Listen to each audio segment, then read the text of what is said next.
ಕಾರ್ಯಕ್ರಮ ಪ್ರಾರಂಭ ಆಗುತ್ತೆ. ಮೊದಲನೆಯ ಪ್ರಶ್ನೆ ಮಹಾರಾಜಿ. ನಮೋಸ್ತು ನಮೋಸ್ತು ಮಹಾರಾಜಿ ನಮೋಸ್ತು. ಜಪಮಾಲೆಯಲ್ಲಿ 108 ಮಣಿ ಇರುತ್ತವೆ ಏಕೆ? ನಾವು ಜಪಿಸುವಂತಹ ಜಪಮಾಲೆಯಲ್ಲಿ 108 ಮಣಿಗಳಿರಲಿಕ್ಕೆ ಮುಖ್ಯವಾದ ಕಾರಣ, ಯಾವುದೇ ಜೀವ ತಾನು ಪುಣ್ಯವನ್ನು ಮಾಡಬೇಕಂದ್ರೂ ಮತ್ತು ಪಾಪ ಕಾರ್ಯಗಳನ್ನು ಮಾಡಬೇಕಂದ್ರೂ ಕೂಡ 108 ಪ್ರಕಾರದಿಂದ ಮಾಡ್ಬೋದು. ಯಾವ ಥರ ಅಂದರೆ, ಪಾಪಕರ್ಮಗಳು ಆಗಬೇಕು ಅಂತಂದರೆ ಮನ, ವಚನ ಮತ್ತು ಕಾಯ 3ರಿಂದ ಆಗಬಹುದು. ಕೃತ, ಕಾರಿತ, ಅನುಮೋದನೆ ಈ 3ರಿಂದಲೂ ಆಗ್ಬೋದು. ಮತ್ತು ಸಮಾರಂಭ, ಸಮಾರಂಭ, ಆರಂಭ ಈ 3ರಿಂದಲೂ ಆಗಬಹುದು. ಈ 3ನ್ನು ನಾವು ಪರಸ್ಪರದಲ್ಲಿ ಗುಣಿಸಿದಾಗ ಎಷ್ಟಾಗ್ತವೆ ನೋಡಿ. 3 3 9, 9 3 27. ಇನ್ನು ಈ ಪ್ರಕಾರ 27 ಪ್ರಕಾರದಿಂದ ಆಗುವಂತಹ ಪಾಪಕರ್ಮಗಳು ರಾಗ, ದ್ವೇಷ, ಕಷಾಯ ಇಲ್ಲದೆ ಆಗುವುದೇ ಇಲ್ಲ.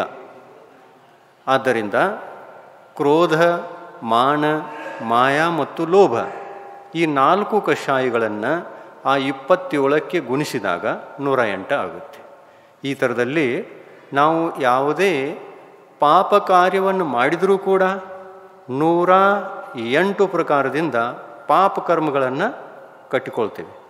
ಆಮೇಲೆ 108 ಪ್ರಕಾರದಿಂದ ಪಾಪಕರ್ಮಗಳನ್ನು ಕಟ್ಟಿಕೊಳ್ತೇವೆ ಅಂದಮೇಲೆ 108 ಪ್ರಕಾರದ ಈ ಪಾಪದ ದ್ವಾರಗಳನ್ನು ಬಂದ್ ಮಾಡಿದಾಗ ಅವೇ 108 ಪ್ರಕಾರದ ಪುಣ್ಯ ದ್ವಾರಗಳು ಓಪನ್ ಆಗಿ ನಮಗೆ ಪುಣ್ಯವೂ ಕೂಡ ಕಟ್ಟಬಹುದು. ಅದಕ್ಕಾಗಿ ನಾವು 108 ಪ್ರಕಾರದ ಜಪದಲ್ಲಿ ಆ ಮಣಿಗಳನ್ನು ಒಂದರ ಮೇಲೆ ಬೆರಳನ್ನು ಇಟ್ಟು 108 ಪ್ರಕಾರವಾಗಿ ಜಪವನ್ನು ಮಾಡ್ತೇವೆ. ಅಂದರೆ ಆ ಪಾಪ ಕರ್ಮಗಳನ್ನು ನಾವು ಕಡಿಮೆ ಮಾಡಿ ಪುಣ್ಯ ಕರ್ಮಗಳನ್ನು ಮಾಡ್ತೀವಿ. ಆ ಥರದಲ್ಲಿ ಹೇಳ್ಬೋದು. ನಮೋಸ್ತು ಮಹಾರಾಜಿ. ಸ್ತ್ರೀ ಪರ್ಯಾಯವನ್ನು ಛೇದ ಮಾಡುವುದಾದರೆ ಏನು ಮಾಡಬೇಕು? ಸ್ತ್ರೀ ಪರ್ಯಾಯವನ್ನು ಛೇದ ಮಾಡುವುದಕ್ಕಾಗಿ, ಸ್ತ್ರೀ ಪರ್ಯಾಯ ಅಂತಂದರೆ ಛೇದ ಅಂತಂದರೆ ಎಂದೂ ಭವಿಷ್ಯದಲ್ಲಿ ಮುಂದೆ ಸ್ತ್ರೀ ಪರ್ಯಾಯದಲ್ಲಿ ಜನ್ಮ ತಾಳದ ಹಾಗೆ ಮಾಡುವುದಕ್ಕೆ ಛೇದ ಅಂತ ಶಬ್ದ ಕೊಟ್ಟಿದ್ದಾರೆ. ಛೇದ ಅಂತಂದ್ರೇನು? ಭವಿಷ್ಯದಲ್ಲಿ ಎಂದೂ ಸ್ತ್ರೀ ಪರ್ಯಾಯದಲ್ಲಿ ಹುಟ್ಟದೇ ಇರತಕ್ಕಂತಹ ಪುರುಷಾರ್ಥ ಯಾವ ಥರದಲ್ಲಿ ಮಾಡಬಹುದಾಗಿದೆ ಅಂತಂದರೆ, ಮೊಟ್ಟ ಮೊದಲು ಜಿನ ಭಗವಂತರು ಹೇಳಿದಂತೆ ನಾವು ಸಮ್ಯಕ್ ದರ್ಶನವನ್ನು 25 ಮಲದೋಷಗಳಿಂದ ರಹಿತವಾದ ಸಮ್ಯಕ್ತ್ವ ಗುಣವನ್ನು ಪಾಲನೆ ಮಾಡಬೇಕು. ಆತ್ಮನಲ್ಲಿ ಮೊಟ್ಟ ಮೊದಲು ಧರ್ಮವನ್ನು ಸ್ವೀಕಾರ ಮಾಡಿದಾಗ ಮೊದಲನೇ ಆತ್ಮಿಕ ಗುಣ ಪ್ರಗಟ ಆಗೋದು ಅಂತಂದರೆ ಸಮ್ಯಕ್ ದರ್ಶನ. ಈ ಸಮ್ಯಕ್ ದರ್ಶನ ಪ್ರಾಪ್ತವಾದ ನಂತರ ಇದಕ್ಕೊಂದು ಸಂಯಮವೂ ಬೇಕು. ಸ್ತ್ರೀ ಪರ್ಯಾಯದಿಂದ ಮುಕ್ತಿಯನ್ನು ಪಡೆಯಬೇಕು ಅಂತಂದರೆ ಸಂಯಮವೂ ಕೂಡ ಬೇಕು. ಎಂಥ ಸಂಯಮ? ಪ್ರತಿಮಾಧಾರಿ ಆಗುವಂತಹ ಪುರುಷಾರ್ಥವನ್ನು ಮಾಡಿದರೂ ಕೂಡ ಮತ್ತು ಬಾಲ ಪಂಡಿತ ಮರಣವನ್ನು ಸಾಧಿಸಿಕೊಂಡಾಗ, ಪ್ರತಿಮಾಧಾರಿಗಳಿಗೆ ಎಲ್ಲ ಆಗುವಂತಹ ಮರಣದ ಹೆಸರು ಬಾಲ ಪಂಡಿತ ಮರಣ. ಈ ಬಾಲ ಪಂಡಿತ ಮರಣವನ್ನು ಮಾಡಿಕೊಂಡಂತಹ ಜೀವಿಗಳಿಗೆ ಪುನಃ ಸ್ತ್ರೀ ಪರ್ಯಾಯದಲ್ಲಿ ಹುಟ್ಟುವಂತಹ ಯೋಗ ಇರುವುದೇ ಇಲ್ಲ.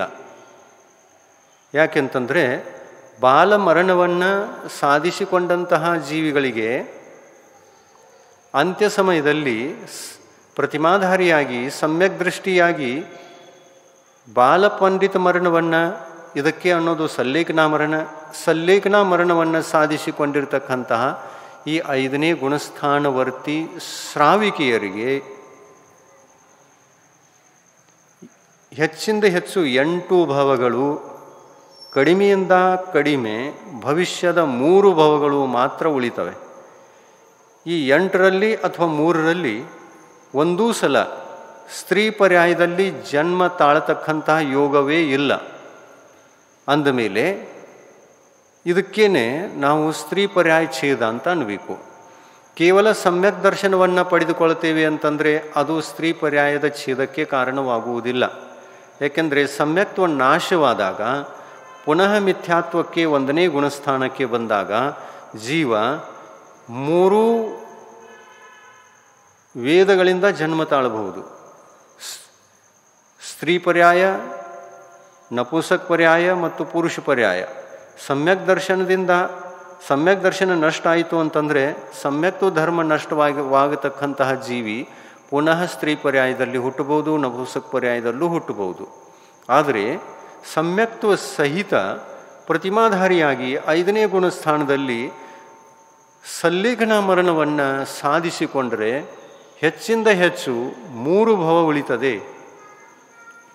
ಕಡಿಮೆಯಿಂದ ಕಡಿಮೆ 3 ಭವ ಉಳಿತದೆ, ಹೆಚ್ಚಿಂದ ಹೆಚ್ಚು 8 ಭವ ಉಳಿತದೆ. ಇದರಲ್ಲಿ ಸ್ತ್ರೀ ಪರ್ಯಾಯ ಇಲ್ಲವೇ ಇಲ್ಲ. ಅಂದಮೇಲೆ ಸ್ತ್ರೀ ಪರ್ಯಾಯದಿಂದ ಮುಕ್ತಿ ಆಯಿತು ಅಂತ ತಿಳ್ಕೊಳ್ಬೇಕು. ಈ ಥರದಲ್ಲಿ ನಾವು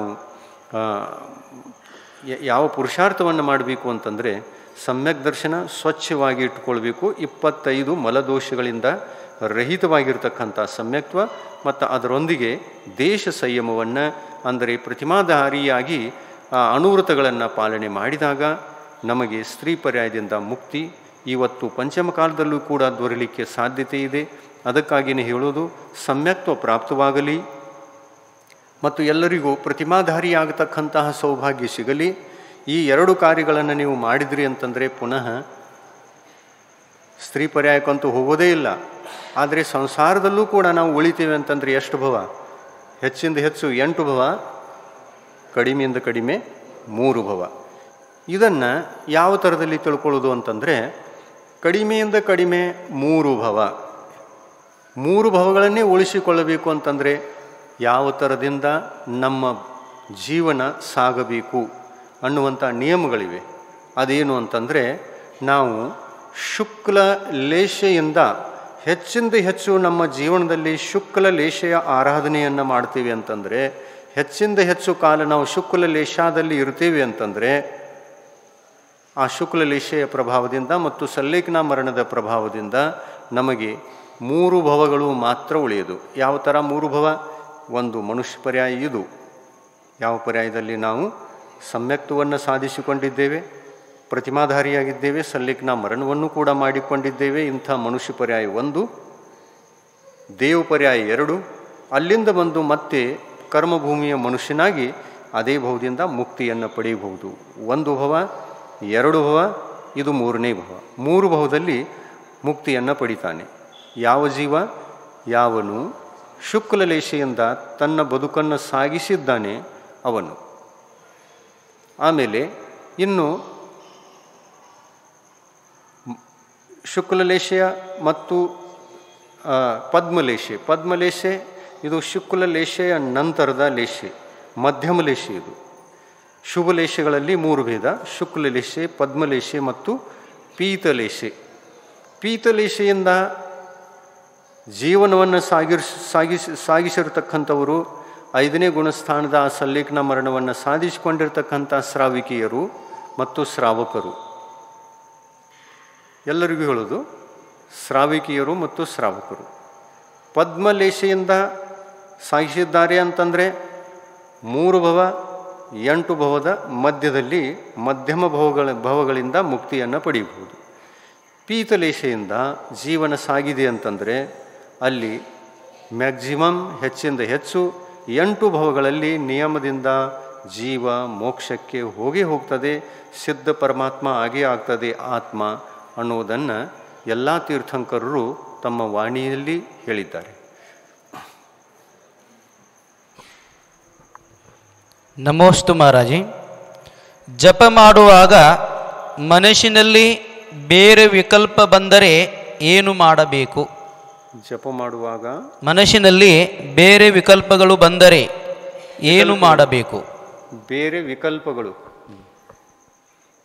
ಜಪ ಮಾಡುವಾಗ ಬೇರೆ ವಿಕಲ್ಪಗಳು ಅಂತಂದರೆ ಧಾರ್ಮಿಕವಾಗಿ ಇರುವಂತಹ ವಿಕಲ್ಪಗಳು. ಧರ್ಮಕ್ಕೆ ಸಂಬಂಧಪಡುವಂಥ ಯಾವುದಾದ್ರೂ ವಿಕಲ್ಪಗಳು ಬಂದಾಗ ಅದೇನು ದೋಷಪೂರ್ಣವಾದದ್ದಲ್ಲ.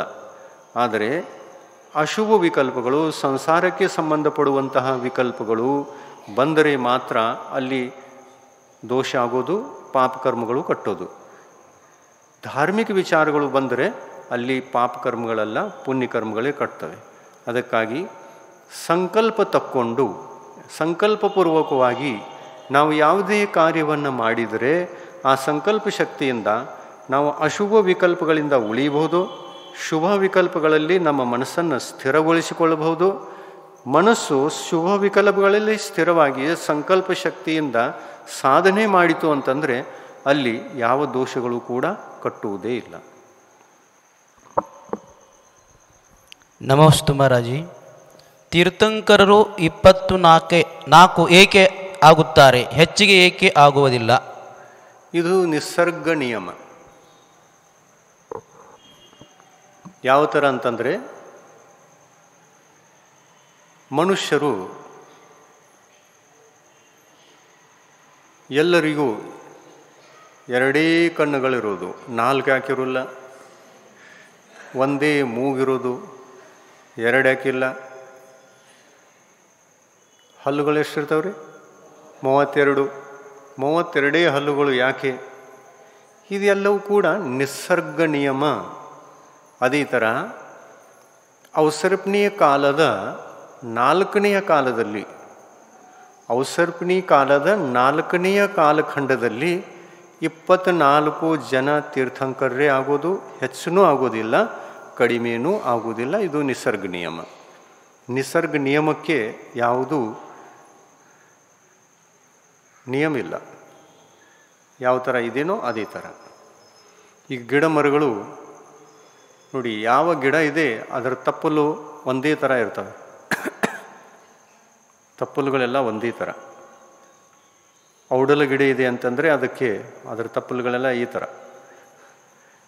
ಪಪ್ಪಾಯಿ ಗಿಡ ಇದೆ ಅಂತಂದರೆ ಆ ಥರ. ಕಬ್ಬಿನ ಗಿಡ ಇದೆ ಅಂತಂದರೆ ಆ ಥರದ ತಪ್ಪಲ್ಲ. ಇವೆಲ್ಲ ನಿಸರ್ಗದ ನಿಯಮಗಳು. ಈ ನಿಸರ್ಗ ನಿಯಮದಿಂದ ಇರುವಂತಹ ಈ ಪರಿವರ್ತನೆ ಇದು ಕೂಡ ನಮಗೆ ಕಣ್ಣಿಗೆ ಕಾಣ್ತದೆ. ಆದರೆ ಆ ವಿಷಯದಲ್ಲಿ ನಮಗೆ ಪ್ರಶ್ನೆ ಆಗುವುದೇ ಇಲ್ಲ. ಯಾವಾಗ ಕೇಳಿದ್ದೀರಿ ನೀವು? ಹುಣಸೆ ಗಿಡಕ್ಕೆ ಇದೇ ಥರ ತಪ್ಪಲು ಯಾಕೆ? ಮಾವಿನ ಗಿಡಕ್ಕೆ ಇದೇ ಥರದ ತಪ್ಪಲು ಯಾಕೆ? ಅದಕ್ಕೆ ದೊಡ್ಡದು, ಇದಕ್ಕೆ ಸಣ್ಣ ಸಣ್ಣ ತಪ್ಪಲುಗಳು ಯಾಕೆ? ಇದು ಎಂದು ಪ್ರಶ್ನೆ ಆಗಿಲ್ಲ. ಆದರೆ ತೀರ್ಥಂಕರದ ಪ್ರಶ್ನೆ ಆಗ್ತದೆ, ಇವರು 24 ಜನ ಯಾಕೆ ಅಂತ. ಅಂದರೆ ನಿಮಗೆ ಬೇಕಾಗಿರೋದು 30, 60 ಆಗ್ತಾನೆ ಇರಬೇಕು ಎಲ್ಲರೂ ತೀರ್ಥಂಕರರು, ಈ ಥರ ಭಾವನೆ ಇದೆಯಲ್ಲ. ಅದಕ್ಕಾಗಿ ನೀವು ಕೇಳೋದು 24 ಜನ ತೀರ್ಥಂಕರು ಯಾಕೆ ಅಂತ. ಇದು ಕೂಡ ಒಂದು ನಿಸರ್ಗ ನಿಯಮ ಇದೆ. ಆ ನಿಸರ್ಗ ನಿಯಮದ ಪೂರ್ವಕ ತೀರ್ಥಂಕರರು 24 ಜನ, ಚಕ್ರವರ್ತಿಗಳು 12 ಜನ, 9 ಜನ ಬಲಭದ್ರರು, 9 ಜನ ನಾರಾಯಣರು, 9 ಜನ ಪ್ರತಿನಾರಾಯಣರು. ಈ ಥರದಲ್ಲಿ 63 ಶಲಾಕ ಪುರುಷರು. 63 ಅಂತಂದರೆ 63 ಶಲಾಕ ಪುರುಷರೇ ಈ ನಿಸರ್ಗ ನಿಯಮದಿಂದ ಇಷ್ಟೇ ಸಂಖ್ಯೆಯಲ್ಲಿ ಆಗ್ತಾರೆ. ನಮೋಸ್ತು ಮಹಾರಾಜಿ. ಷೋಳಾಕಾರ ಲೋಪಿ ಮತ್ತು ದಶಲಕ್ಷಣ ಲೋಪಿ ಮುಗಿಸಬೇಕು ಅಥವಾ ಬೇಡ? ಮತ್ತು ನೋಪಿ ಏಕೆ ಬೆಳಗಬೇಕು? ನೋಂಪಿ ಅಂತಂದರೆ 10 ಧರ್ಮಗಳನ್ನು ಬೆಳಗುವಂತಹ ಪೂಜಾ ಅನುಷ್ಠಾನ. ಈ ಪೂಜಾ ಅನುಷ್ಠಾನ ನಮ್ಮ ಬದುಕು ಎಲ್ಲಿ ತನಕ ಇದೆ ಪ್ರತಿ ವರ್ಷ ಮಾಡಬೇಕು. ಇದು ಮುಗಿಸುವಂಥದ್ದಲ್ಲ. ಮುಗಿಸ್ತಾರೆ ಯಾರು? ಯಾರಿಗೆ ಮಾಡುವಂಥ ಶಕ್ತಿ ಇಲ್ಲ, ಯೋಗ್ಯತೆ ಇಲ್ಲ, ಪಾತ್ರತೆ ಇಲ್ಲ ಅಂತನ್ನುವಾಗ ಆವಾಗ ಮುಗಿಸುವಂಥ ಪ್ರಸಂಗ ಇದೆ. ಆದರೆ ಈ ಪೂಜಾ ಅನುಷ್ಠಾನಗಳು ಮುಗಿಸುವ ಕ್ರಿಯೆಗಳಲ್ಲ. 10 ದಿನ ಮಾಡ್ತೀರಲ್ಲ, ಒಂದು ವರ್ಷದಾಗ 10 ದಿವಸ ಮಾಡ್ತೀರಿ ಪೂಜಾ ಅನುಷ್ಠಾನ. ಆಮೇಲೆ ಇದನ್ನು 10 ವರ್ಷ ಮಾಡಿ ಬಿಟ್ಟು ಬಿಡೋಣ ಅಂತಾರಲ್ಲ. ಕನಿಷ್ಠ ಪಕ್ಷ ಒಂದು 10 ವರ್ಷ ಆದರೂ ಮಾಡೋಣ ಅನ್ನುವಂಥ ಪುರುಷಾರ್ಥದ ಅಪೇಕ್ಷೆಯಿಂದ ಈ ಥರ ಹೇಳ್ತಾರೆ. ಆದರೆ 10 ವರ್ಷ ಮಾಡಬೇಕು, 20 ವರ್ಷ ಮಾಡಬೇಕು ಆ ಥರ ಯಾವ ನಿಯಮನೂ ಕೂಡ ಶಾಸ್ತ್ರದಲ್ಲಿ ಹೇಳಿಲ್ಲ. ಆದರೆ ನಾವು ನಮ್ಮ ಶಕ್ತಿಗೆ ಅನುಸಾರವಾಗಿ ಮಾಡ್ತೀವಿ. ಆದ್ದರಿಂದ 10 ವರ್ಷ ಆದ್ರೂ ನಾವು ಮಾಡೋಣ ಅನ್ನುವಂಥ ಸಾಮಾನ್ಯ ಒಂದು ಅಪೇಕ್ಷೆಯನ್ನು ಇಟ್ಕೊಂಡಿರ್ತೀವಿ. ಆದರೆ ಮುಗಿಸುವ ಇವು ವ್ರತಗಳಲ್ಲ. ಈಗ 10 ವರ್ಷ ಊಟ ಮಾಡೋಣ, ನಂತರ ಊಟ ಮಾಡೋದು ಬೇಡ, ಆ ಥರ ಯಾರು ನಿಯಮ ತಗೊಳ್ತಾರ? ಇಲ್ಲ. ಊಟ ಮಾಡೋದು ಯಾವ ಥರ ಇದೆ? ಸಾಯುವವರೆಗೆ ಊಟ ಮಾಡೋಣ. ಸಾಯುವಾಗ ಸಲ್ಲೇಖನ ಮರಣ ಬಂದಾಗ ಇನ್ನಾದರೂ ಬಿಡೋಣ ಅಂಥೇಳಿ ಹೇಳಿಬಿಟ್ಟು ಸಲ್ಲೇಖನ ಮರಣ ಮಾಡಿಕೊಂಡು ಸಲ್ಲೇಖನ ಮರಣ ಮಾಡ್ಕೋತೀರ. ಅದೇ ಥರ ಈ ಪೂಜಾ ಅನುಷ್ಠಾನಗಳನ್ನು ಸಾಯುವಾಗಲೂ ಮಾಡಬೇಕು. ಈ ಪೂಜಾ ಅಂತಂದರೆ ಏನು? ಭಕ್ತಿ, ಭಗವಂತರ ದಶಲಾಕ್ಷಣಿಕ ಭಕ್ತಿಯನ್ನು ನಾವು ಮಾಡ್ತೀವಿ. ಇವು 10 ಲಕ್ಷಣಗಳು ಮುನಿ ಧರ್ಮದಲ್ಲಿ ಉತ್ಪನ್ನವಾಗತಕ್ಕಂತಹ ದಶಧರ್ಮದ 10 ಗುಣಗಳು: ಉತ್ತಮ, ಕ್ಷಮ, ಮಾರ್ದವ, ಆರ್ಜವ, ಶೌಚ, ಸತ್ಯ, ಸಂಯಮ, ತಪ, ತ್ಯಾಗ, ಆಕಿಂಚನ್ಯ ಮತ್ತು ಬ್ರಹ್ಮಚರ್ಯ. ಇವು ಮುನಿ ಜೀವನದಲ್ಲಿ ಪ್ರಕಟವಾಗತಕ್ಕಂತಹ 10 ಧರ್ಮಗಳು. 4 ಕಷಾಯಗಳನ್ನು ಬಿಟ್ಟಾಗ 4 ಧರ್ಮಗಳು ಮತ್ತು 4 ಕಷಾಯಗಳನ್ನು ಬಿಟ್ಟಾಗ ಸತ್ಯಧರ್ಮ. ಸತ್ಯಧರ್ಮ ಜೀವನಕ್ಕೆ ಬಂದಾಗ ಸಂಯಮ ಧರ್ಮ ಜೀವನಕ್ಕೆ ಬರಲಿಕ್ಕೆ ಸಾಧ್ಯ, ಜೀವನದಲ್ಲಿ ಬರಲಿಕ್ಕೆ ಸಾಧ್ಯ.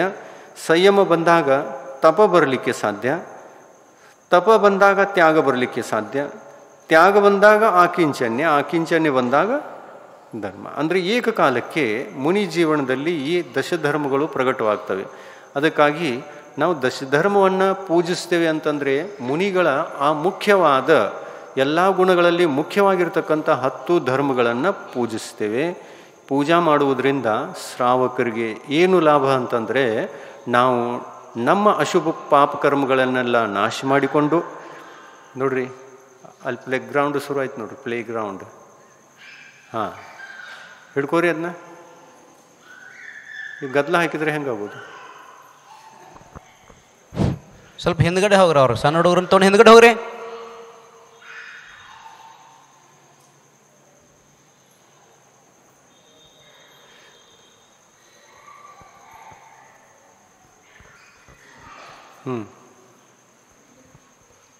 ಮುಂದಿನ ಪ್ರಶ್ನೆ. ನಮಸ್ತೆ ಮಹಾರಾಜಿ, ಮುನಿಗಳು ಗಾಡಿಯಲ್ಲಿ ಏಕೆ ಕೂಡುವುದಿಲ್ಲ?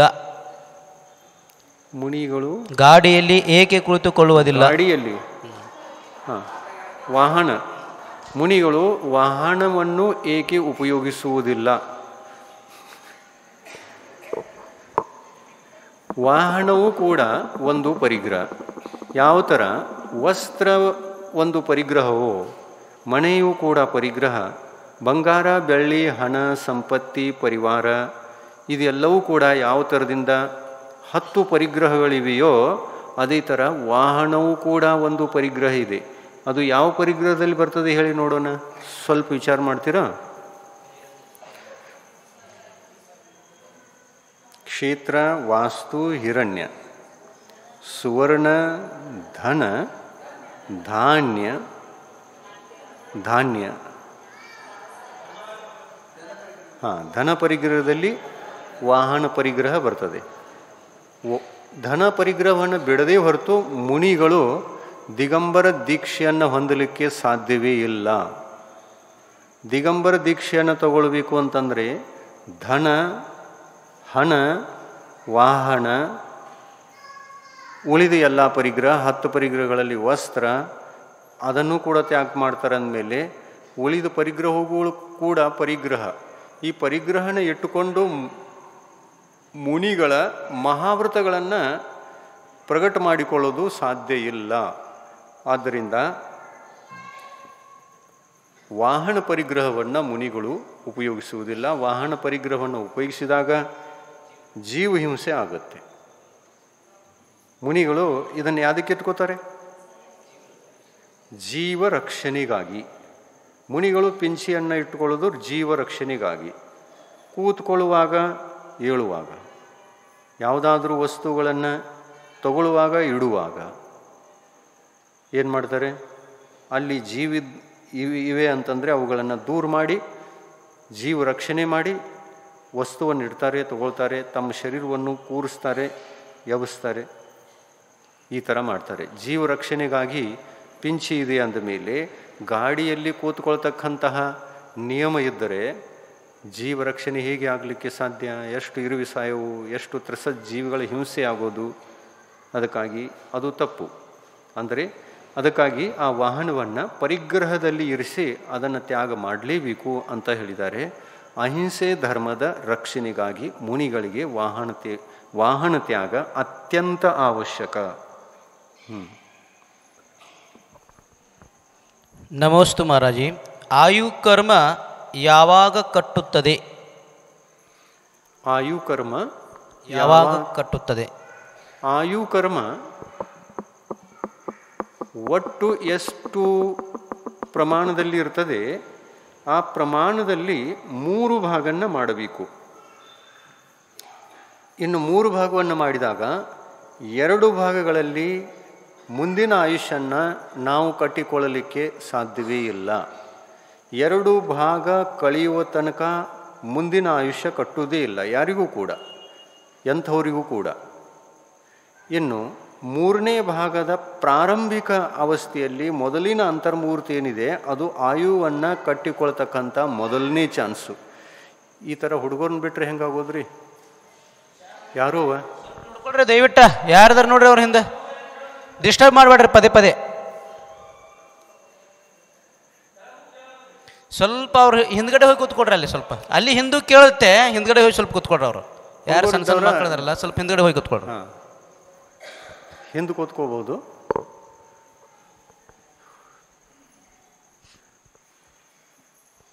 ಇನ್ನು 3ನೇ ಭಾಗ, 2 ಭಾಗ ಕಳೆಯಿತು, 3ನೇ ಭಾಗ. 3ನೇ ಭಾಗದ ಮೊದಲಿನ ಏನು ಒಂದು ಅಂತರ್ಮುಹೂರ್ತ ಸ್ಟಾರ್ಟ್ ಆಗ್ತದೆ, ಆ ಸಮಯದಲ್ಲಿ ಮುಂದಿನ ಆಯುವನ್ನು ಕಟ್ಟಿಕೊಳ್ತಕ್ಕಂಥ ಮೊದಲನೇ ಚಾನ್ಸು, ಮೊದಲನೇ ಅವಸರ. ಆ ಮೊದಲನೇ ಅವಸರದಲ್ಲಿ ಕಟ್ಟಲಿಲ್ಲ ಅಂತಂದರೆ ಆ 3ನೇ ಭಾಗಕ್ಕೆ ಮತ್ತೆ 3 ಭಾಗ ಮಾಡಬೇಕು. ಅದರಲ್ಲಿಯ 2 ಭಾಗದಲ್ಲಿ ಕಟ್ಟುವುದೇ ಇಲ್ಲ. ಇದು ನಿಸರ್ಗ ನಿಯಮ. ಮೊದಲಿನ 2 ಭಾಗದಲ್ಲಿ ಕಟ್ಟೋಲ್ಲ. 3ನೇ ಭಾಗ ಸ್ಟಾರ್ಟ್ ಆಗುವಾಗ ಆ ಮೊದಲನೇ ಅಂತರ್ಮುಹೂರ್ತದಲ್ಲಿ ಕಟ್ಟಿತು ಅಂತಂದರೆ ಕಟ್ಟಿತು, ಕಟ್ಟಲಿಲ್ಲ ಅಂತಂದರೆ ಅದು 2ನೇ ಚಾನ್ಸ್ನು ಕೂಡ ತಪ್ಪಬಹುದು. ಈ ಥರ ಎಷ್ಟು ಚಾನ್ಸ್ ಇವೆ ಅಂತಂದರೆ ಟೋಟಲಾಗಿ 8 ಚಾನ್ಸ್ ಇದೆ. 8 ಚಾನ್ಸ್ ಸಿಗ್ತವೆ. ಆಮೇಲೆ ಆ 8 ಚಾನ್ಸ್ಗಳಲ್ಲಿ 3 ಭಾಗಗಳನ್ನು ಮಾಡ್ತಾನೆ ಹೋಗಬೇಕು. ಅದರಲ್ಲಿ 2 ಭಾಗದಲ್ಲಿ ಕಟ್ಟೋಲ್ಲ, 3ನೇ ಭಾಗದಲ್ಲಿ ಕಟ್ತದೆ ಅನ್ನೋದನ್ನು ತಿಳ್ಕೊಳ್ಬೇಕು. ಇನ್ನು 8 ಚಾನ್ಸ್ ತಪ್ಪಿತು ಅಂತಂದರೆ 9ನೇ ಚಾನ್ಸ್ನಲ್ಲಂತೂ ಕಟ್ಟದೆ ಅನ್ನೋದಂತೂ ನಿಯಮ. ಯಾಕಂದರೆ ಆಯುಷ್ಯ ಆ ವೇಳೆಯಲ್ಲಿ ಮುಗದೆ ಹೋಗಿರ್ತದೆ, ಸ್ವಲ್ಪ ಉಳಿದಿರ್ತದೆ. ಅದು 3ನೇ ಭಾಗದ ನಿಯಮದಿಂದ ಆ ಭಾಗದಲ್ಲಿ ಕಟ್ಟುವಂಥ ಚಾನ್ಸ್ ಇರ್ತದೆ, ಕಟ್ಟದೆ ಜೀವ ಆಮೇಲೆ ಮುಂದಿನ ಗತಿಗೆ ಹೋಗ್ತಾನೆ. ಹಾಂ,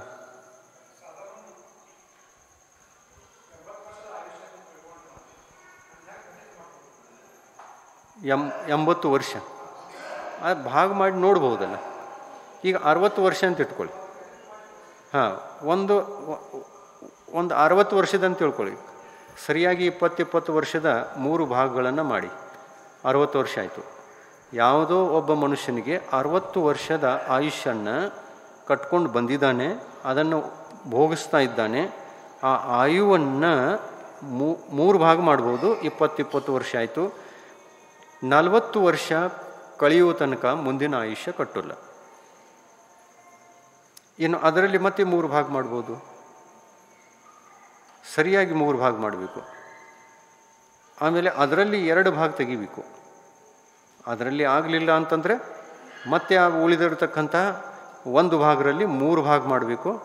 2 ಭಾಗದಲ್ಲಿ ಆಗೋದೇ ಇಲ್ಲ. ಅಲ್ಲಿ ಆಗಲಿಲ್ಲ ಅಂತಂದರೆ ಮತ್ತೆ ಉಳಿದಿರತಕ್ಕಂಥದ್ದಲ್ಲಿ 3 ಭಾಗ ಮಾಡಬೇಕು. ಈ ಥರ ಮಾಡಬೇಕಲ್ಲ. ಅದು ನೀವು ಗಣಿತ ಮಾಡಿ ನೋಡ್ಬೋದು. ಅದೇನಿಲ್ಲ, ಸರಳ ಇದೆ, ಬರ್ತದೆ.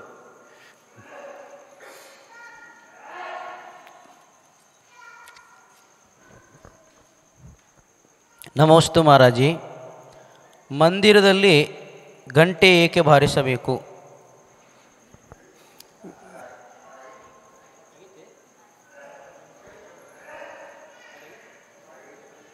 ಅಲ್ಲಿ ಆಗಿಲ್ಲ, ಇಲ್ಲಿ ಆಗಿಲ್ಲ, ಅಲ್ಲಿ ಆಗಿತ್ತು. ಹಾಂ, ನಿಮಗಾಗಿಲ್ಲ, ಎಲ್ಲರಿಗೂ ಆಗಿತ್ತು. ಮಂದಿರದಲ್ಲಿ ಗಂಟೆ ಬಾರಿಸುವುದಕ್ಕೆ ಕಾರಣ ಏನು? ಗಂಟೆ ಅನ್ನುವಂಥದ್ದು ಇದು ಮಂಗಲವಾದ್ಯ.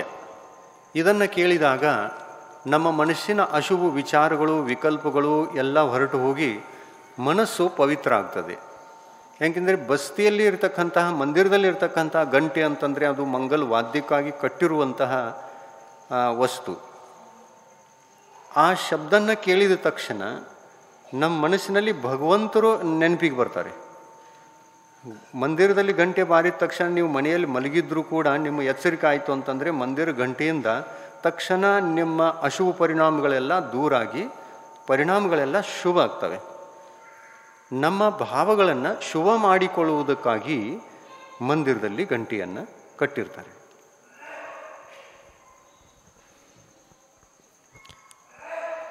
ಅತಿಥಿ ಎಂದರೆ ಯಾರು? ಅತಿಥಿ ಅಂದರೆ ಯಾರಿಗೆ ತಿಥಿ ಇಲ್ಲವೋ ಅವರೇ ಅತಿಥಿ. ತಿಥಿ ಅಂದರೆ ಯಾವುದೇ ಒಂದು ನಿಮ್ಮ ಮನೆಗೆ ಆಹಾರಕ್ಕೆ ಬರುವುದಾಗಲಿ, ಅಥವಾ ಮತ್ತು ಯಾವುದೋ ಒಂದು ಊರಿಗೆ ವಿಹಾರ ಮಾಡುವುದಾಗಲಿ, ಇಂಥ ಒಂದು ಕಾರ್ಯಗಳಲ್ಲಿ ಯಾರಿಗೆ ತಿಥಿ ನಿಶ್ಚಿತವಿಲ್ಲವೋ ಅವರೇ ಅತಿಥಿ. ಅಂದರೆ ಯಾರ್ಯಾರು ಬಂದರು ಅಂತಂದರೆ ಮನೆ ತ್ಯಾಗ ಮಾಡಿರತಕ್ಕಂತಹ ಮತ್ತು ಪಿಂಚೀಧಾರಿಯಾಗಿರ್ತಕ್ಕಂತಹ, ಮನೆ ತ್ಯಾಗ ಮಾಡಿರ್ತಕ್ಕಂತಹ, ಮಠ ತ್ಯಾಗ ಮಾಡಿರ್ತಕ್ಕಂತಹ ಎಲ್ಲರಿಗೂ ಅನ್ವಯಿಸಬೇಕು.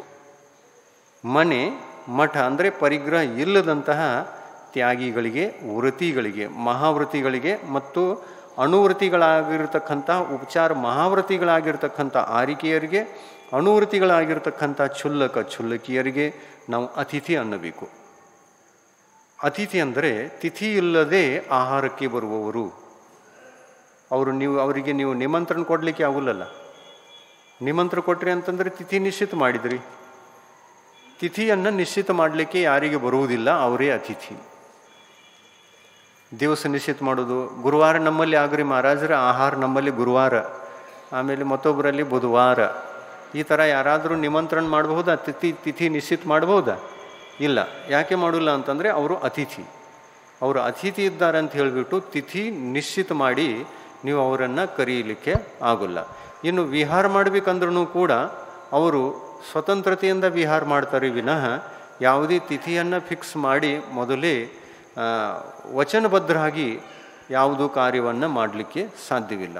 ಸಾಮಾನ್ಯವಾಗಿ ಅವರ ವಿಹಾರ ಯಾವಾಗ ಆಗ್ಬೋದು, ಯಾವಾಗ ಆಗದೇ ಇರಬಹುದು ಅನ್ನುವಂಥದ್ದು ಅವರಿಗೆ ಬಿಟ್ಟದ್ದು.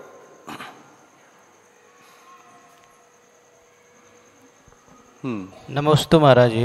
ಮಿಥ್ಯಾತ್ವವನ್ನು ಬಿಟ್ಟರೆ ನಮಗೆ ಉಳಿದ ದೇವತೆಗಳು ಕಾಡುತ್ತವೆ ಎಂಬ ನಂಬಿಕೆ ಇದೆ. ಇದಕ್ಕೆ ಪರಿಹಾರ ಹೇಳಬೇಕು. ಇದು ಮೂಢನಂಬಿಕೆ. ಮಿಥ್ಯಾತ್ವವನ್ನು ಬಿಡುವುದರಿಂದ ನಮಗೆ ಯಾರನ್ನು ನಾವು ಬಿಟ್ಟಿರ್ತೇವೆ ಆ ದೇವತೆಗಳು ನಮ್ಮನ್ನೇ ಕಾಡ್ತಾರೆ ಅನ್ನುವಂಥ ಯಾವ ನಂಬಿಕೆ ಇದೆಯಲ್ಲ, ಅದನ್ನು ತಿಳ್ಕೊಳ್ಳಿ. ಮೂಢನಂಬಿಕೆ ಇದೆ. ಆ ಮೂಢನಂಬಿಕೆಯನ್ನು ಸಮ್ಯಕ್ ಜ್ಞಾನದಲ್ಲಿ ಪರಿವರ್ತಿಸಿಕೊಂಡ್ರೆ ನಿಮಗೆ ಭಯ ಅನ್ನತಕ್ಕಂಥದ್ದು ಉಳಿಯುವುದೇ ಇಲ್ಲ. ಸತ್ಯ ಏನು ಅದನ್ನು ತಿಳ್ಕೊಳ್ಳೋಣ. ಸತ್ಯ ಏನಿದೆ? ನಮಗೆ ನಮ್ಮ ಜೀವನಕ್ಕೆ ಸುಖ ದುಃಖದ ಘಟನೆಗಳು ಘಟಿಸ್ತವೆ. ನಮಗೆ ಸಂಕಟದ ದಿನಗಳು ಬರ್ತವೆ. ನಮಗೆ ಯಾರಾದರೂ ಕಾಡ್ತಾರೆ. ಆ ಕಾಡುವುದರಿಂದ ನಮಗೆ ಸಂಕಟಗಳು ಬರ್ತವೆ ಅಂತಂದರೆ ಕಾಡುವವರಿಂದ ಬರುವುದಿಲ್ಲ ಅಂತ ಹೇಳ್ತಾರೆ ತೀರ್ಥಂಕರ್ ಭಗವಂತರು. ಏನು ಹೇಳೋದು? ಕಾಡುವವರಿಂದ ನಮ್ಮ ಜೀವನದಲ್ಲಿ ಸಂಕಟಗಳು ಬರುವುದಿಲ್ಲ. ಕಾಡುವಂತಹ ನಿಮಿತ್ತಗಳು ನಮ್ಮ ಆತ್ಮನಲ್ಲಿವೆ. ಅವು ಯಾವುವು? ಪುಣ್ಯ ಮತ್ತು ಪಾಪ. ಪುಣ್ಯ ಕಾಡಲ್ಲ, ಪಾಪ ಕಾಡ್ತದೆ. ಪುಣ್ಯ ಸುಖವನ್ನು ಕೊಡ್ತದೆ, ಪಾಪ ದುಃಖವನ್ನು ಕೊಡ್ತದೆ. ಈ ಪುಣ್ಯ ಪಾಪ ಎರಡೂ ಇರುವಾಗ, ಈ ಪುಣ್ಯ ಪಾಪ ಎರಡೂ ಇರುವಾಗ ಪುಣ್ಯ ಸುಖ ಕೊಡ್ತದೆ, ಪಾಪ ದುಃಖ ಕೊಡ್ತದೆ. ಈ ಪುಣ್ಯ ಪಾಪ ಎರಡೂ ಇಲ್ಲ ಅಂತನ್ನುವಾಗ ನಮ್ಮ ಬದುಕಿನಲ್ಲಿ ಸಂಸಾರಕ್ಕೆ ಸಂಬಂಧಪಡುವಂತಹ ಸಂಯೋಗ ವಿಯೋಗಗಳಲ್ಲಿ ಸುಖಿ ದುಃಖಿ ಆಗತಕ್ಕಂತಹ ಈ ಅವಕಾಶಗಳು ಇಲ್ಲವೇ ಇಲ್ಲ. ಸಂಸಾರಿ ಜೀವಿಗಳಿಗೆ ಪುಣ್ಯ ಪಾಪದ ಕಾರಣದಿಂದ ಬಾಹ್ಯ ಸಂಯೋಗ ಸಿಕ್ಕು ಅಥವಾ ಬಾಹ್ಯದ ವಿಯೋಗ ಸಿಕ್ಕು, ಅದರಲ್ಲಿ ಜೀವ ಸುಖಿನೂ ಆಗ್ತಾನೆ, ದುಃಖಿನೂ ಆಗ್ತಾನೆ. ಸುಖಿನೂ ಆಗ್ತಾನೆ, ದುಃಖಿನೂ ಆಗ್ತಾನೆ. ಮೂಲದಲ್ಲಿ ನಮ್ಮ ಪುಣ್ಯ ಪಾಪಗಳೇ ಮುಖ್ಯವಾಗಿ ಕಾರಣ. ನಮ್ಮಲ್ಲಿ ಪಾಪದ ಕರ್ಮದ ಉದಯ ಇತ್ತು ಅಂತಂದರೆ ಬಾಹ್ಯವಾಗಿ ಯಾರೋ ದುಃಖವನ್ನು ಕೊಡಲಿಕ್ಕೆ ನಿಮಿತ್ತ ಆಗಬಹುದು, ಅವರು ನಿಮಿತ್ತ ಅಷ್ಟೇ. ಆದರೆ ಮುಖ್ಯವಾದ ನಿಮಿತ್ತ ಯಾವುದು? ನಮ್ಮ ಪಾಪಕರ್ಮದ ಉದಯ. ಈ ಪಾಪಕರ್ಮ ನಮ್ಮಲ್ಲಿ ಇರ್ತಿರಲಿಲ್ಲ ಅಂತಂದರೆ ಆ ಜೀವ ನಮಗೆ ದುಃಖ ಕೊಡಲಿಕ್ಕೆ ಸಾಧ್ಯವೇ ಇಲ್ಲ. ಅದಕ್ಕಾಗಿ ಬೇರೆಯವರು ದುಃಖ ಕೊಡ್ತಾರೆ ಅನ್ನುವಂತಹ ನಂಬಿಕೆಯನ್ನು ಮೊದಲು ಮನಸ್ಸಿನಿಂದ ತೆಗೆದು ಹಾಕಬೇಕು. ಪಾಪ ಪುಣ್ಯಗಳ ಮೇಲೆ ನಾವು ವಿಶ್ವಾಸವನ್ನು ಮಾಡಬೇಕೋ ಅಥವಾ ಯಾವುದೇ ಇನ್ನಿತರ ನಿಮಿತ್ತಗಳನ್ನು ನಾವು ವಿಶ್ವಾಸದಲ್ಲಿ ಇಟ್ಟುಕೊಳ್ಬೇಕು? ಪಾಪ ಪುಣ್ಯವನ್ನು ನಂಬೋದು ಶ್ರೇಷ್ಠ ಅಥವಾ ಇನ್ನಿತರ ಜೀವಗಳನ್ನು ನಂಬೋದು ಶ್ರೇಷ್ಠ? ಸುಖ ದುಃಖಕ್ಕೆ ಕಾರಣವಾಗಿದ್ದಾರೆ ಅಂತ ಹೇಳಿಬಿಟ್ಟು ಪಾಪ ಪುಣ್ಯಗಳನ್ನು ನಂಬಬೇಕು. ನಮ್ಮ ಪುಣ್ಯಕರ್ಮ ಇದೆ ಅಂತಂದರೆ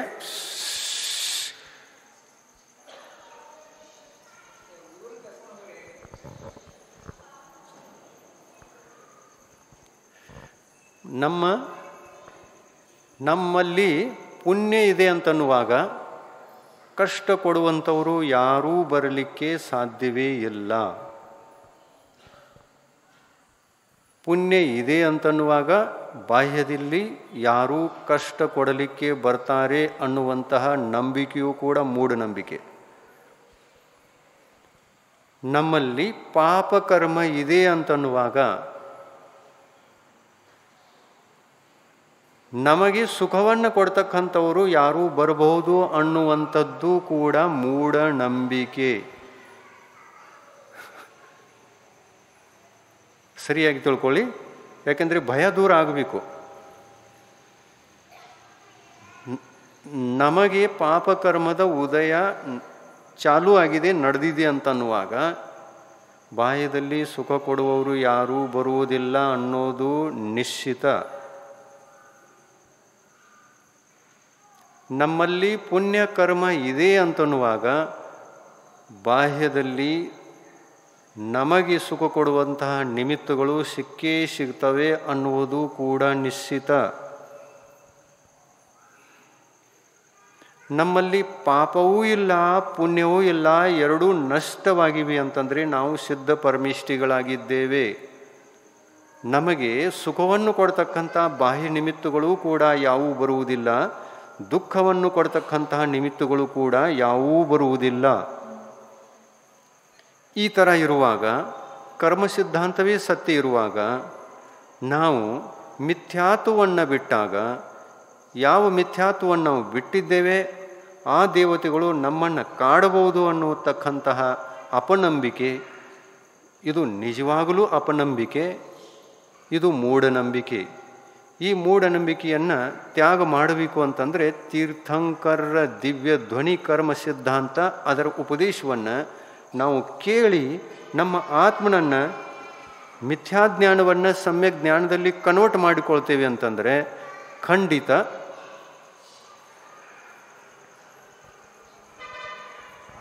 ಖಂಡಿತ ಎಲ್ಲ ಒಳ್ಳೆಯದಾಗುತ್ತದೆ.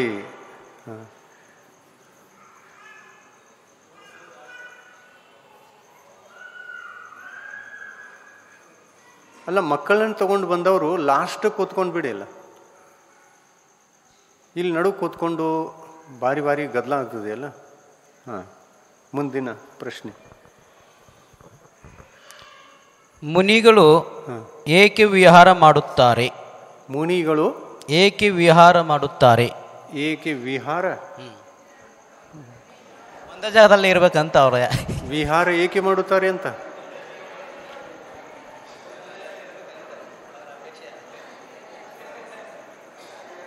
ಮುನಿಗಳಿಗೆ ನಿಯಮ ಇದೆ, ಯಾವುದೇ ಒಂದೇ ಜಾಗದಲ್ಲಿ ಇರಲಿಕ್ಕೆ ಬರುವುದೇ ಇಲ್ಲ. ಯಾಕೆ ಬರುವುದಿಲ್ಲ ಅಂತಂದರೆ, ಒಂದೇ ಜಾಗದಲ್ಲಿದ್ದಾಗ ಆ ಜಾಗದ ಮೋಹ ಮಮತ್ವ ಆಗಬಹುದು. ಆಮೇಲೆ ಮುನಿಗಳಿದ್ದಾರೆ ಅಂದಮೇಲೆ ಅವರು ಜಗತ್ತಿಗೆ ಗುರುಗಳು, ಎಲ್ಲ ಪ್ರಾಣಿಗಳಿಗೆ ಹಿತವನ್ನು ಬಯಸುವಂಥವರು. ಒಂದೇ ಜಾಗದಲ್ಲಿದ್ದರೆ ಎಲ್ಲರ ಕಲ್ಯಾಣ ಹೇಗೆ ಆಗೋದು? ಒಂದೇ ಜಾಗದಲ್ಲಿದ್ದರೆ ಈ ಶಿಬಿರ ಆಗ್ಬೋದಾಗಿತ್ತೇನು? ಮತ್ತು ಈ ಶಿಬಿರ ಆಗಿದೆ ಅಂತಂದಾಗ ವಿಹಾರ ಮಾಡಲೇಬೇಕಾಯಿತು. ವಿಹಾರ ಮಾಡಿ ಬಂದಾಗ ಜನಗಳ ಉಪಕಾರ ಆಗ್ತಾ ಇದೆ.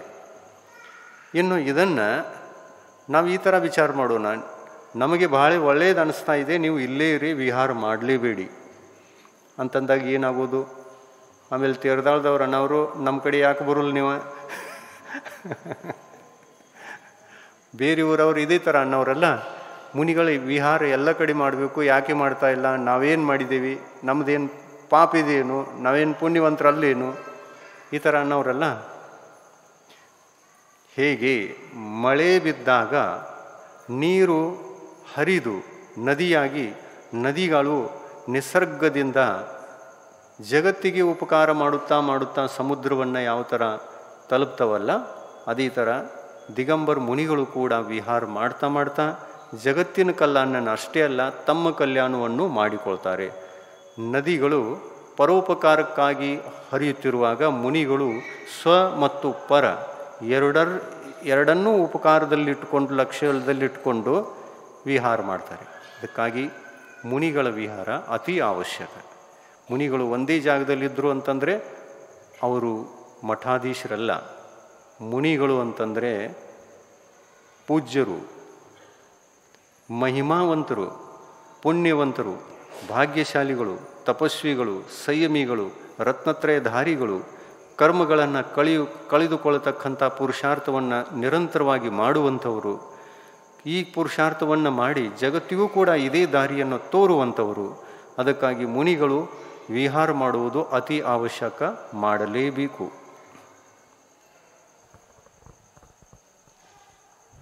ನಾಲ್ಕು ಗತಿಗಳಲ್ಲಿ ಯಾವ ಗತಿ ಶ್ರೇಷ್ಠವಾದುದು? ನಾಲ್ಕು ಗತಿಗಳಲ್ಲಿ ಅತಿ ಶ್ರೇಷ್ಠವಾದದ್ದು ಯಾವುದು?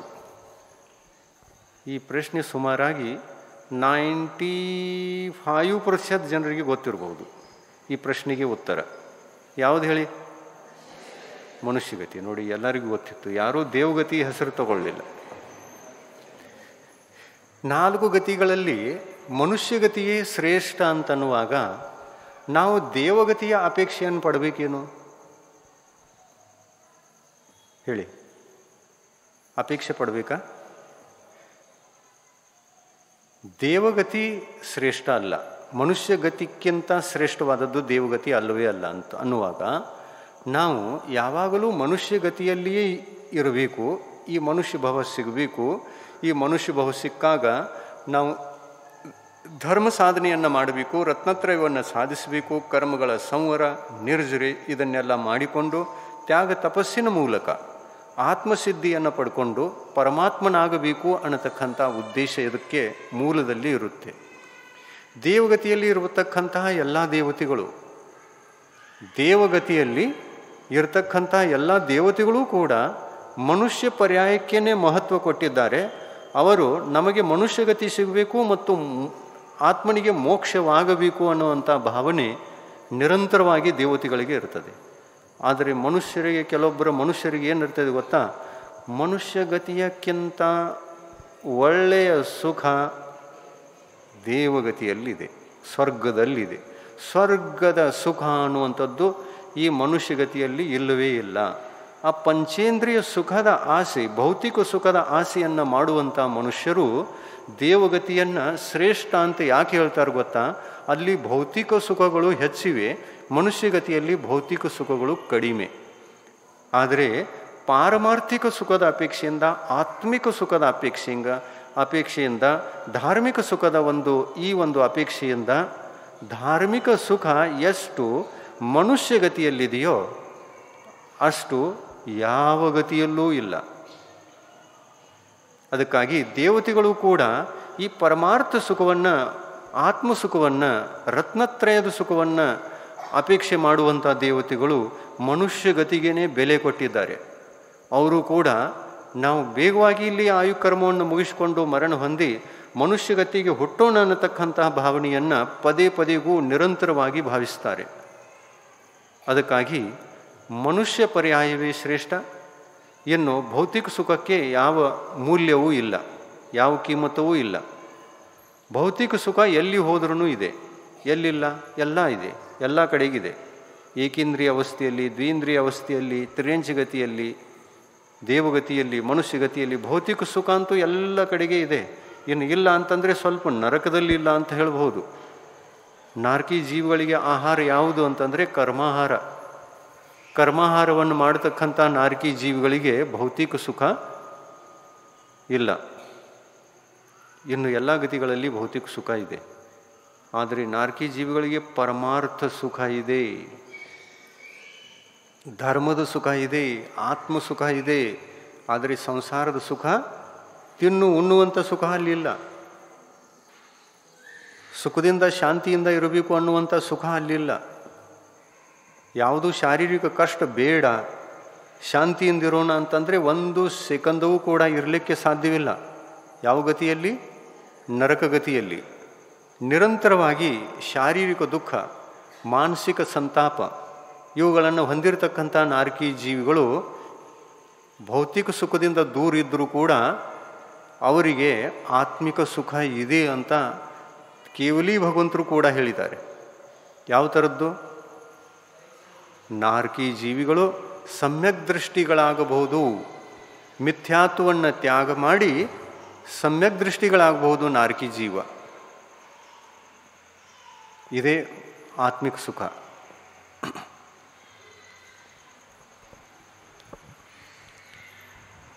ನಮೋಸ್ತು ಮಹಾರಾಜ. ಮುನಿಗಳಿಗೆ 3 ಬಾರಿ ನಮೋಸ್ತು ಏಕೆ ಮಾಡಬೇಕು?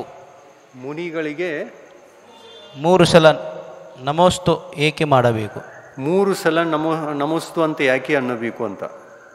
ಒಂದು ಸಲ ಅಂದಾಗ ಸಮ್ಯಕ್ ದರ್ಶನಕ್ಕೆ ನಮಸ್ತು, ಎರಡನೇ ಸಲ ಅಂದಾಗ ಅವರ ಸಮ್ಯಕ್ ಜ್ಞಾನ ಗುಣಕ್ಕೆ ನಮಸ್ತು, ಮೂರನೇ ಸಲ ಅಂದಾಗ ಸಮ್ಯಕ್ ಚಾರಿತ್ರಕ್ಕೆ ನಮಸ್ತು.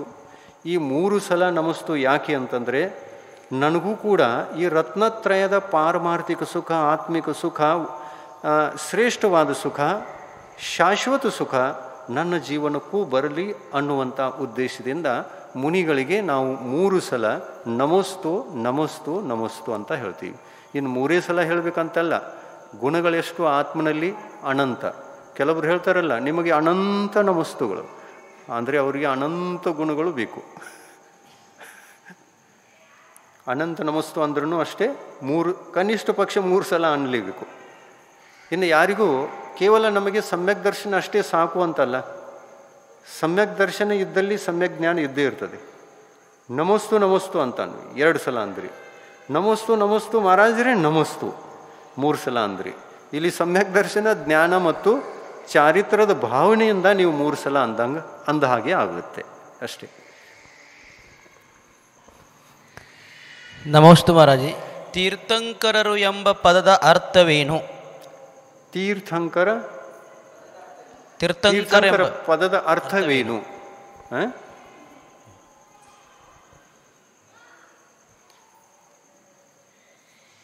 ತೀರ್ಥ ಅಂದರೆ ಧರ್ಮ. ತೀರ್ಥ ಅಂದರೆ ಧರ್ಮ. ಧರ್ಮ ಅಂದರೆ ಸಮ್ಯಕ್ ದರ್ಶನ, ಜ್ಞಾನ ಮತ್ತು ಚಾರಿತ್ರದ ಆತ್ಮನ ಪವಿತ್ರ ಅವಸ್ಥೆ, ಮಂಗಲ ಅವಸ್ಥೆ. ತೀರ್ಥವೇ ಮಂಗಲ, ಧರ್ಮವೇ ಮಂಗಲ. ಈ ಧರ್ಮ, ತೀರ್ಥ ಅನ್ನುವಂಥದ್ದು ಎಲ್ಲ ಒಂದೇ ಅರ್ಥವನ್ನು ಕೊಡುವ ಶಬ್ದಗಳು. ತೀರ್ಥ ಅಂದರೆ ಧರ್ಮ, ಧರ್ಮ ಅಂದರೆ ತೀರ್ಥ. ಈ ತೀರ್ಥವನ್ನು ಅಂದರೆ ಧರ್ಮವನ್ನು, ರತ್ನತ್ರಯವನ್ನು ತೀರ್ಥಂಕರ ಭಗವಂತರು ಎಲ್ಲ ಪರಿಗ್ರಹಗಳನ್ನು ತ್ಯಾಗ ಮಾಡಿ ಅವರೂ ಸ್ವೀಕಾರ ಮಾಡಿದರು. ಮತ್ತು ಈ ರತ್ನತ್ರಯ ಧರ್ಮದ ಈ ಸ್ವರೂಪವನ್ನು ಜಗತ್ತಿಗೂ ಕೂಡ ಹೇಳಿಕೊಟ್ರು. ಭವ್ಯ ಜೀವಿಗಳಿಗೆ ಅದನ್ನು ಉಪದೇಶ ಮಾಡಿ ಆತ್ಮಕಲ್ಯಾಣಕ್ಕೆ ಕಾರಣವಾಗಿರ್ತಕ್ಕಂತಹ ಆತ್ಮ ಪರಮಾತ್ಮನಾಗಬೇಕು ಅನ್ನುವಂತಹ ಸನ್ಮಾರ್ಗವನ್ನು ತೀರ್ಥಂಕರರು ತಿಳಿಸಿಕೊಟ್ರು. ಅದಕ್ಕಾಗಿ ಅವರು ತೀರ್ಥಂಕರರಾದರು. ತೀರ್ಥ ಅಂತಂದರೆ ತೀರ್ಥವನ್ನು ತಾವು ಮಾಡಬೇಕು ಮತ್ತು ಆ ತೀರ್ಥವನ್ನು ಬೇರೆಯವರಿಗೂ ಕೂಡ ಬೋಧಿಸಬೇಕು. ಮತ್ತು ಈ ಭೂಮಿಯ ಮೇಲೆ ಯಾವಾಗಲೂ ಈ ತೀರ್ಥ ಜೀವಿತವಾಗಿ ಉಳಿಯಲಿ, ಇದು ನಿರಂತರವಾಗಿ ಇದೇ ಥರ ಮುಂದೆ ಒರೆಯಲಿ ಅನ್ನತಕ್ಕಂತಹ ಪುರುಷಾರ್ಥವನ್ನು ತೀರ್ಥಂಕರರು ಮಾಡ್ತಾರೆ. ತೀರ್ಥಂ ಕರೋತಿ ಇತಿ ತೀರ್ಥಂಕರ. ತೀರ್ಥಂ ಸ್ವಯಂ ಆಚರತಿ ಪರಾನ್ ಆಚಾರಯತಿ ಪ್ರಬೋದಯಂತಿ ಇತಿ ತೀರ್ಥಂಕರ. ತೀರ್ಥಂಕರರು ರತ್ನತ್ರಯ ಸ್ವರೂಪ ಧರ್ಮವನ್ನು, ತೀರ್ಥವನ್ನು ತಾವು ಧರಿಸಿ ಪರರಿಗೂ ಅದನ್ನು ಧರಿಸುವಂತಹ ಉಪದೇಶವನ್ನು ಮಾಡುತ್ತಾರೆ. ಆದ್ದರಿಂದ ಅವರಿಗೆ ತೀರ್ಥಂಕರರು ಅಂತ ಹೆಸರು ಬಂದಿದೆ. ಅಲ್ಲದೆ ಈ ತೀರ್ಥಂಕರ ಪದಕ್ಕೆ ಬರಬೇಕು, ಈ ಉಪದೇಶವನ್ನು ಮಾಡಬೇಕು ಅಂತಂದರೆ ಇದಕ್ಕೊಂದು ವಿಶೇಷವಾದ ಪುರುಷಾರ್ಥ ಮಾಡಬೇಕಾಗ್ತದೆ. ತೀರ್ಥಂಕರ ಪುಣ್ಯ ಪ್ರಕೃತಿಯನ್ನು ಕಟ್ಟಿಕೊಳ್ಳಲಿಕ್ಕೆ ಜೈನ ಪರಂಪರೆಯಲ್ಲಿ ಷೋಡಶ ಕಾರಣ ಭಾವನೆಗಳನ್ನು ಭಾವಿಸಬೇಕು ಅನ್ನುವಂಥ ಉಪದೇಶ ಇದೆ. ದರ್ಶನ ವಿಶುದ್ಧಿ, ವಿನಯ ಸಂಪನ್ನತಾ ಇವು ನೀವು ಬೆಳಗ್ತೀರಲ್ಲ, ತೀರ್ಥಂಕರ ಆಗುವಂತಹ ಭಾವನೆಯಿಂದ ಈ ಷೋಡಶ ಕಾರಣ ಭಾವನೆಗಳನ್ನು ಭಾವಿಸಿದಾಗ, ಅರ್ಚನೆ ಮಾಡಿದಾಗ ಮತ್ತು ತೀರ್ಥಂಕರ ಪದವನ್ನು ಹೊಂದಬೇಕು ಅನ್ನತಕ್ಕಂತಹ ಅಪೇಕ್ಷೆಯನ್ನು ಇಟ್ಟುಕೊಂಡಾಗ, ಸಮ್ಯಕ್ ದರ್ಶನವನ್ನು ಹೊಂದಿದಾಗ, ಯಾಕೆಂದರೆ ಸಮ್ಯಕ್ ದರ್ಶನ ಹೊಂದದೇ ಹೊರತು ಈ ತೀರ್ಥಂಕರ ಪ್ರಕೃತಿ ಅನ್ನತಕ್ಕಂಥ ಪುಣ್ಯಕರ್ಮ ನಮಗೆ ಕಟ್ಟುವುದೇ ಇಲ್ಲ. ಸಮ್ಯಕ್ತ್ವಪೂರ್ವಕವಾಗಿ ಈ ತೀರ್ಥಂಕರ ಪ್ರಕೃತಿಯನ್ನು ಸಾಮಾನ್ಯವಾಗಿ ಗೃಹಸ್ಥರೂ ಕೂಡ ಕಟ್ಟಿಕೊಳ್ಬಹುದು. ನೋಡ್ರಿ, ತೀರ್ಥಂಕರಾಗತಕ್ಕಂಥ ಭಾಗ್ಯ ದೊಡ್ಡ ದೊಡ್ಡ ಮುನಿಗಳಿಗೆ, ಸೈಮಿಗಳಿಗೆ, ತಪಸ್ವಿಗಳಿಗೆ ಮಾತ್ರ ಇದೆ ಅಂತ ಅನ್ನಲ್ಲ.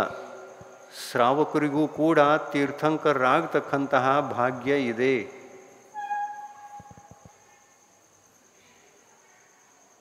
ಎಷ್ಟು ದೊಡ್ಡ ಮಾತಿದೆ ನೋಡಿದ. ಮತ್ತು ಎಲ್ಲ ಪುಣ್ಯಕರ್ಮಗಳಲ್ಲಿ ಸರ್ವೋತ್ಕೃಷ್ಟವಾದ ಪುಣ್ಯ ಅಂತಂದರೆ ತೀರ್ಥಂಕರ ಪ್ರಕೃತಿ ಒಂದೇ ಒಂದಿದೆ. ಆ ಕರ್ಮದ ಮುಂದೆ ಮತ್ತೆ ಯಾವ ಕರ್ಮನೂ ಕೂಡ ಇಲ್ಲ. ಪುಣ್ಯಕರ್ಮ ಅದಕ್ಕಿಂತ ಹೆಚ್ಚಿನ ಶಕ್ತಿ ಉಳ್ಳದ್ದು, ಶುಭ ಸುಖವನ್ನು ಕೊಡ್ತಕ್ಕಂಥ ಶಕ್ತಿ ಉಳ್ಳ ಪುಣ್ಯಕರ್ಮ ಇನ್ನೊಂದು ಯಾವುದೂ ಇಲ್ಲ. ತೀರ್ಥಂಕರ ಪ್ರಕೃತಿ ನಾಮಕರ್ಮ ಒಂದೇ ಒಂದಿದೆ. ಇಂಥ ಕರ್ಮವನ್ನು ಕಟ್ಟಿಕೊಂಡಂತಹ ಜೀವಿಗಳೇ ತೀರ್ಥಂಕರಾಗುವುದು. ಈ ಕರ್ಮ ಯಾರಿಗೆ ಕಟ್ಟಿಲ್ಲ ಅವರು ತೀರ್ಥಂಕರಾಗಲಿಕ್ಕೆ ಸಾಧ್ಯವೇ ಇಲ್ಲ.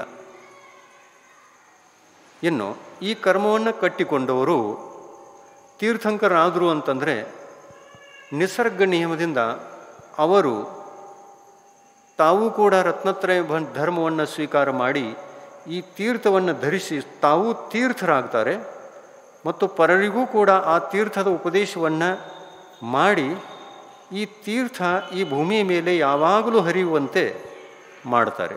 ಆದ್ದರಿಂದ ಅವರು ತೀರ್ಥಂಕರರು ಅಂತ ಅನ್ನಿಸಿಕೊಂಡಿದ್ದಾರೆ. ಇದು ಈ ತೀರ್ಥಂಕರ ಶಬ್ದಕ್ಕೆ ಇರುವಂತಹ ಅರ್ಥ. ಭಗವಂತರ ಹಿಂದ್ಗಡೆ 1008 ಸಂಖ್ಯೆ ಯಾಕೆ ಹೇಳ್ತಾರೆ? 1008 ಸಂಖ್ಯೆ, 1008 ಹಾಂ, ತೀರ್ಥಂಕರರಿಗೆ 1008 ಅಂತ ಕರಿತೀವಿ ನಾವು. 1008 ಯಾಕೆ ಅಂತಂದರೆ ಕೇವಲ ತೀರ್ಥಂಕರಿಗೇ 1008 ಅಂತ ಕರೀಬೇಕು. ಯಾಕೆಂದರೆ ಜನ್ಮದ 10 ಅತಿಶಯಗಳನ್ನು ಹೊಂದಿ ತೀರ್ಥಂಕರರು ಜನ್ಮ ತಾತಾರೆ. ಆ ಜನ್ಮದ 10 ಅತಿಶಯಗಳಲ್ಲಿ ಶಾರೀರಿಕವಾಗಿ ಯಾವ ಶುಭ ಲಕ್ಷಣಗಳು ತೀರ್ಥಂಕರಲ್ಲಿ ಇರಬೇಕೋ ಅವರ ಶರೀರದಲ್ಲಿ ಎಲ್ಲ ಶುಭ ಲಕ್ಷಣಗಳು, ಆ ಒಂದೂ ಕೂಡ ಅಶುಭ ಲಕ್ಷಣ ಅವರ ಶರೀರದಲ್ಲಿ ಇರುವುದೇ ಇಲ್ಲ. ಮನೋಜ್ಞವಾದ ಶರೀರ, ಅವರ ಶರೀರದಲ್ಲಿ ಇರತಕ್ಕಂಥ ಸಂಪೂರ್ಣ ಈ ರೇಖಾಗಳು, ಚಿಹ್ನೆಗಳು ಎಲ್ಲವೂ ಕೂಡ ಶುಭ ಲಕ್ಷಣದಲ್ಲಿ ಇರ್ತವೆ. ಅದರಲ್ಲಿ ಕೇವಲ ಈ ಪದತಲದಲ್ಲಿ ತಳಭಾಗ, ಕಾಲಿನ 2 ಪಾದದ ತಳಭಾಗದಲ್ಲಿ 108 ಶುಭ ಲಕ್ಷಣಗಳು ಇರ್ತವೆ. 2 ಕಾಲುಗಳನ್ನು ಸೇರಿಸಿ 2 ಚರಣಗಳಲ್ಲಿ 108, ಆಮೇಲೆ ಮೇಲಿನ ಸಂಪೂರ್ಣ ದೇಹವನ್ನು ಅನುಸರಿಸಿ 900 ಚಿಹ್ನೆಗಳಿರ್ತವೆ. ಇವು 900 ಸಂಪೂರ್ಣ ದೇಹದಲ್ಲಿ ಮತ್ತು ಪದದಲ್ಲಿ 108. ಈ ಥರ ಶುಭ ಲಕ್ಷಣಗಳು ತೀರ್ಥಂಕರಿಗಿರೋದು ಒಟ್ಟು 1008. ಕೇವಲ ತೀರ್ಥಂಕರಿಗಷ್ಟೇ ಇರೋದು. ಸಮಯ ಆಯ್ತು ನೋಡಿ. ಟೈಮ್ ಏನೋ ಇದೆಯಲ್ಲ, ಇನ್ನೊಂದು 5 ನಿಮಿಷ.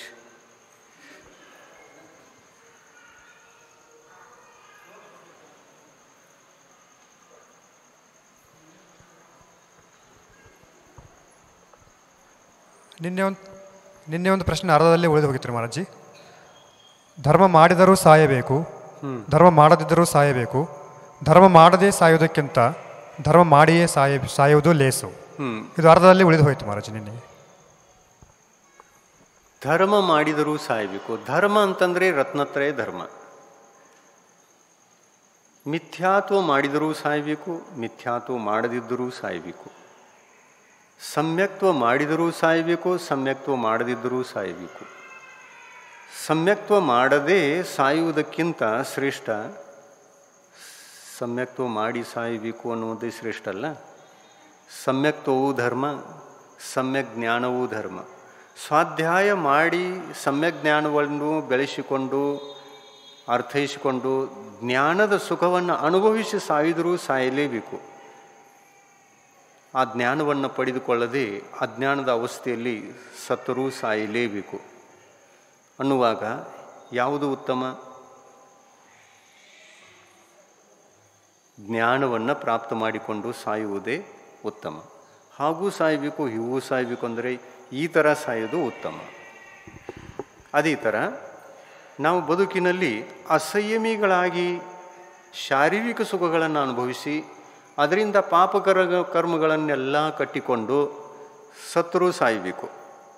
ಅವುಗಳನ್ನು ಬಿಟ್ಟು ಕೂಡ ಸಾಯಬಹುದು. ಬಿಟ್ಟು ಸಂಯಮಿಗಳಾಗಿ ಸಮ್ಯಕ್ ಚಾರಿತ್ರವಂತರಾಗಿ ಆತ್ಮಿಕ ಸುಖವನ್ನು ಅನುಭವಿಸಿ ಇಂದ್ರಿಯ ಸುಖದಿಂದ ದೂರಿದ್ದು ಸತ್ತರೂ ಸಾಯಬೇಕು. ಈ ಎರಡೂ ಸಾವುಗಳಲ್ಲಿ ಉತ್ತಮ ಯಾವುದು? ಸಂಯಮಿಯಾಗಿ ಸಾಯುವುದೇ ಉತ್ತಮ. ಇದೇ ಥರ ನಾವು ನಿರಂತರವಾಗಿ ಆತ್ಮಭಾವನೆಯನ್ನು ಭಾವಿಸ್ತೇವೆ ಅಂತಂದರೆ ಇದು ಧರ್ಮಭಾವನೆ. ಭಾವನೆಯಲ್ಲಿ ಧರ್ಮಭಾವನೆಯೂ ಕೂಡ ಒಂದು ಇದೆಯಲ್ಲ. ಆ ಧರ್ಮ ಭಾವನೆಯಲ್ಲಿ ಯಾವ ಥರ ಭಾವನೆ ಮಾಡಬೇಕು ಅಂತಂದರೆ, ನಾನು ಧರ್ಮ ಮಾಡಿದರೂ ಸಾಯಬೇಕಾಗಿದೆ, ಮಾಡದಿದ್ದರೂ ಸಾಯಬೇಕಾಗಿದೆ, ಎರಡರಲ್ಲೂ ಸಾವಿದೆ ಅಂದ ಮೇಲೆ ನಾನು ಧರ್ಮ ಮಾಡಿ ಸಾಯುವುದೇ ಉತ್ತಮ ಅನ್ನುವಂಥ ಭಾವನೆಯನ್ನು ಬಾರಿಗೆ ಭಾವಿಸಿದಾಗ ಧರ್ಮ ನಮ್ಮ ಜೀವನಕ್ಕೆ ಬರಲಿಕ್ಕೆ ಸಾಧ್ಯತೆ ಇದೆ. ಧರ್ಮ ನಮ್ಮ ಜೀವನಕ್ಕೆ ಬಂತು ಅಂತಂದರೆ ಅದು ನಮ್ಮನ್ನು ಭೌತಿಕವಾಗಿಯೂ ಕೂಡ ಸುಖದಲ್ಲಿರಿಸ್ತದೆ ಮತ್ತು ಧಾರ್ಮಿಕವಾಗಿಯೂ ಕೂಡ ಆ ಧರ್ಮ ನಮ್ಮನ್ನು ಸುಖದಲ್ಲಿ ಇರಿಸ್ತದೆ. ಅದಕ್ಕಾಗಿ ಈ ವಿಚಾರ ಯಾವಾಗಲೂ ಮಾಡಬೇಕು. ಆಯಿತು. जिनवानी प्रभु देव तुम्हारे पवित्र मुख से निसृत जो शीतल वाणी, जग जन मन के मल को धोती, अतः कहाती जिनवानी। जयवंतो माँ जग में तब तक जब तक सूरज चांद रहे, शीश नवाते कर्म हरो माँ, अब तक हम विषयांद रहे, अब हम ना विषयांद रहे। जिनवानी माता की जय।